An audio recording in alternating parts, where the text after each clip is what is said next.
श्री राम कृष्ण परमहंस जी। श्री राम कृष्ण परमहंस जी काली माता के असीम भक्त थे। श्री राम कृष्ण परमहंस भक्ति के आदर्श उदाहरण हैं। काली माता ने भी उन पर कितना और कैसे प्रेम किया, यह भक्ति में प्रसंग आज हम सुनेंगे। श्री राम कृष्ण परमहंस जी काली माता के मंदिर के पुजारी थे। वे प्रतिदिन देवी की पूजा करते थे, परंतु उन्हें कभी देवी के दर्शन नहीं हुए थे। एक बार उन्हें ऐसा लगा कि यदि देवी यहीं है तो वे मुझे दर्शन क्यों नहीं देती। तब वे देवी के दर्शन हेतु व्याकुल होकर प्रार्थना करने लगे। वे देवी को प्रार्थना करते थे कि हे देवी, आप वास्तव में यदि यहीं हैं तो मैं आपका रूप को क्यों नहीं देख सकता। एक दिन ऐसा आया कि श्री रामकृष्ण जी देवी के सामने उनका स्मरण कर पूजा कर रहे थे। देवी के दर्शन न होने के कारण वे कहने लगे कि यदि मुझे देवी के दर्शन नहीं होते तो मेरे जीवन का क्या अर्थ है, मुझे यह जीवन ही नहीं चाहिए। ऐसा बोलकर उन्होंने देवी के हाथ में स्थित शस्त्र उठा लिया और वे स्वयं पर वार करने ही वाले थे कि इतने में मूर्ति से साक्षात काली माता प्रकट हुई।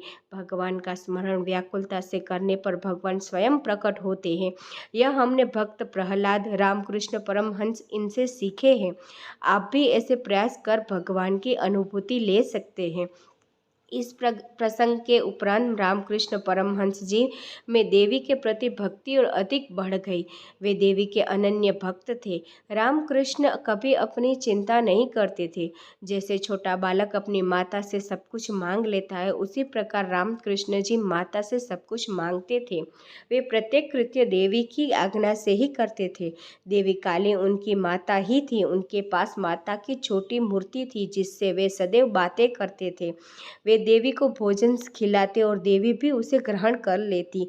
जब रामकृष्ण जी काली माता के अनुसंधान में रहते अर्थात उनका अखंड स्मरण करते थे, तब वे देहभान भूल इतना आनंदित होकर नाचते गाते थे कि कभी कभी वे अचेत हो जाते। इस प्रकार उनकी उच्च स्तर की भाव की अव्यवस्था रहती थी, परंतु उनकी जीवन शैली तो लोगों को पागलों के जैसी लगती थी। एक बार एक व्यक्ति ने उनसे पूछा, आप ऐसा कहते हैं कि देवी हर एक वस्तु में, मनुष्य में और प्राणी में है, तो आप इस छोटी सी मूर्ति को काली माता कैसे कहते हैं। उस समय रामकृष्ण जी ने उसने पूछा, सूर्य पृथ्वी से कितना बड़ा है। उस व्यक्ति ने यह उत्तर दिया सूर्य पृथ्वी से 1,00,000 गुना बड़ा है।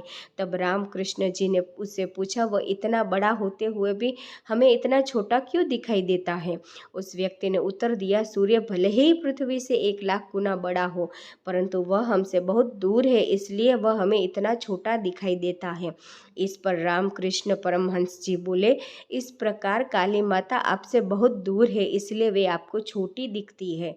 मैं तो देवी के गोद में ही होता हूँ, इसलिए वे मुझे बड़ी लगती है। आप उनकी ओर बढ़ाए दृष्टि से देखते हैं, परंतु मैं उनकी ओर श्रद्धा के साथ सृष्टि के शक्ति रूप में देखता हूँ। इससे हमें यह सीख मिलती है कि यदि हमारे मन में भगवान के प्रति अपार भक्ति हो तो भगवान हमारे साथ सूक्ष्म रूप में निरंतर होते हैं। इस प्रसंग से शिक्षा लेकर हम सभी भगवान की ऐसी भक्ति करेंगे कि उन्हें हमारी भक्ति के कारण दर्शन देने की इच्छा होगी। दोस्तों, कहानी कैसी लगी कमेंट करके ज़रूर बताएं और चैनल को लाइक सब्सक्राइब करना ना भूलें। Thank you for watching.